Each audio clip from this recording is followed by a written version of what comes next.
National Democratic Front of Bodoland के 4000 से ज्यादा पूर्व कैडर्स का पुनर्वास किया गया है।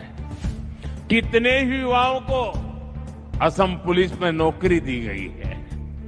बोडो संघर्ष से प्रभावित प्रत्येक परिवार को असम सरकार ने 5 लाख रुपए की मदद भी पहुंचाई है। आपको जानकर खुशी होगी कि बोडोलैंड के विकास के लिए असम सरकार हर साल 800 करोड़ रुपए से ज्यादा खर्च कर रही है।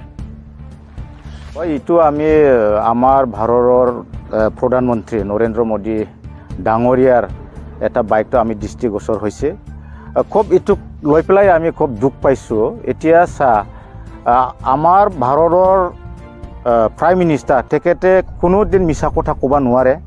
तेखेते हसा कथाटुई কৈছে आमार एक्स एनडिबी हकल प्राक्तन विद्रोही हकलर कारणे 1500 कोटी दिया बोले आमार भारतर प्रधानमंत्री नरेंद्र मोदी जनाइছে।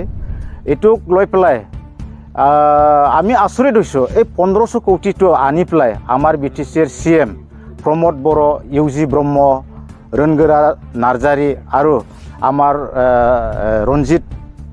रंजित बसुमतारी, गोविंद बसुमतारी तेखेतসকলে कत लुकाई राखिছে। आमितो শুনি खूब आसरित হৈছে।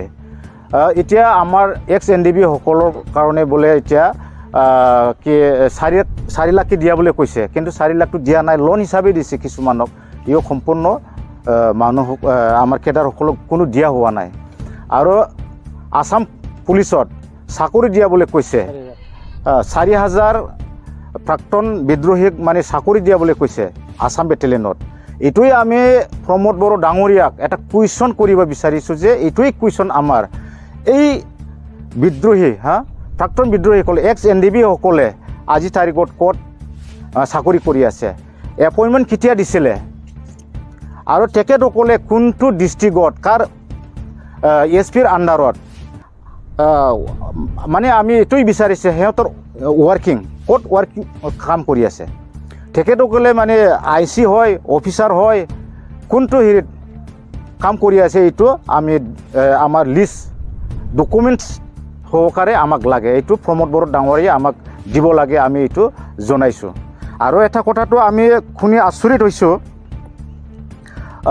এক্সক্ৰেচিয়া যোনবিলাকে শহীদ পৰিয়ালত 5 লাখ দিয়া বুলি কৈছে, কিন্তু আমাৰ তামুলপুৰত এজনো শহীদ পৰিয়ালে এই 5 লাখ টাকা পাবলৈ সক্ষম হোৱা নাই। ইয়াৰ কাৰণে আমি প্ৰমোদ বৰ ডাঙৰীয়াক বা ইউজি ব্ৰহ্ম ডাঙৰীয়া, গোবিন্দ বসুমতাৰী ডাঙৰীয়া, ফেৰেঙ্গা ডাঙৰীয়া তেখেতসকলক আমি আমাৰ এই 1500 কোটি এক্স এনডিবি সকলক যেটো মুকুলাই দিছিলে ভাৰত চৰকাৰে এইটো আমাক হিচাপ লাগিব। এইটো আমি আজি এই তামুলপুৰৰ পৰা এক্স এনডিবি সকলে হিচাপ বিচাৰিম আৰু তেখেতসকলে আমাক অতি সোনকালে এই হিচাপটো দিব লাগিব। আৰু এটা কথা কৈ আছে, এতিয়া বোলে আসাম চৰকাৰে মানে বছৰে 800 কোটি আমাৰ বিটিসি অঞ্চলৰ উন্নয়নৰ কাৰণে পইচা দিয়া বুলি কৈছে। এই কথাটো আমিও বুজি পাব লাগিব। এতিয়া কৈছে কি হেল্থ আৰু এডুকেশ্যনত দিয়া বুলি কৈছে, কিন্তু আমি এটোকে কুৱেশ্যন কৰি আছো। এতিয়া হেল্থ মানে কেইটা মেডিকেল বনালে আমাৰ বিটিসি অঞ্চলৰ বা বিটিআৰ অঞ্চলৰ প্ৰমোদ বৰ ডাঙৰীয়া কেইটা মেডিকেল বনালে এইটো আমাক হিচাপ লাগিব। এডুকেশ্যন কত কলেজ বনালে, কত মানে হাই স্কুল বিল্ডিং বনালে, এই হিচাপটো আমাক দিব লাগিব। কাৰণ ইয়াৰ কাৰণে লাগিব যেহেতু এইটো ফিজ একৰ্ড হৈছিলে, যেটো ফিজ একৰ্ড বুলি কৈ আছে, ফিজ একৰ্ড কৰাত কিন্তু এনডিবি ভূমিকা বেছি আছিলে।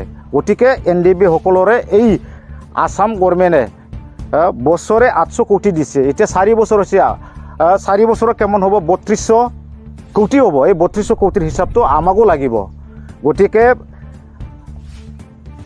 এই পইচাবিলাক অসম চৰকাৰেও যদি দিছিল, দিয়াটোতো সঁচা কথা। আৰু নৰেন্দ্ৰ মোদী যেটো আমাৰ এই বড়োলেণ্ড মহা উৎসৱত আহি পেলাই এই ঘোষণা কৰিলে, এই ঘোষণা কৰিছে আৰু আমাক এনডিবি সকলক যেহেতু শহীদ পৰিয়ালক 5 লাখ, এনডিবি সকলক মানে পুলিচৰ এপইণ্টমেণ্ট দিয়া, এই কথাটোতো মিছা কথা কোৱা নাই। এইটো আমাৰ প্ৰমোদ বৰ ডাঙৰীয়া সকলে নৰেন্দ্ৰ মোদীক মিছা কথা কৈছে। তেখেতসকলে মিছা কথা কৈছে। এই মিছা কথাটোৱে মানে এতিয়া আমাক প্ৰমাণ লাগে। আমাকতো ক'ত মানে এপইণ্টমেণ্ট দিলে?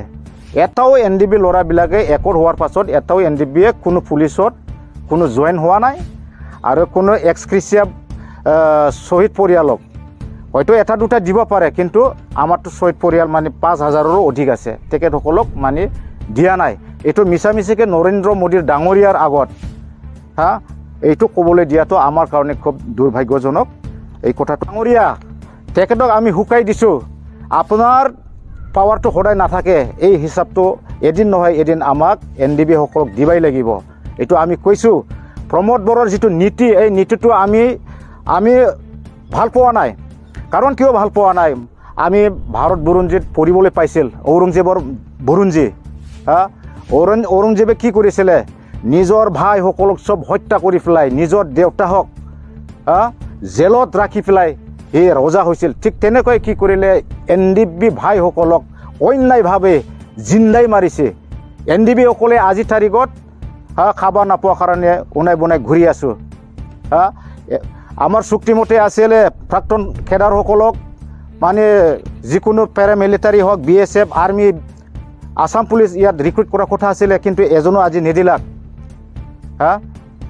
আৰু কিছুমান ল'ৰাবিলাক জেলত ভৰাই ৰাখিল, কোনোদিন নোলালাক। আৰু আমাৰ যিহেতু ফাউণ্ডাৰ লিডাৰ ৰঞ্জন দৈমাৰী, তাকো জেলত ৰাখিছে। ঠিক তেনেকুৱাই ঔৰংজেবৰ নিচিনা আজি প্ৰমোদ বড়োৱে কি কৰিছে? আমাৰ BTCখন শাসন কৰি আছে। এই আমাৰ ঔৰংজেবৰ দিনৰ ঔৰংজেবৰ নীতিত এতিয়া BTCয়ে তেওঁ শাসন কৰি আছে। আৰু এইটোকে আমি লাজ পাইছোঁ।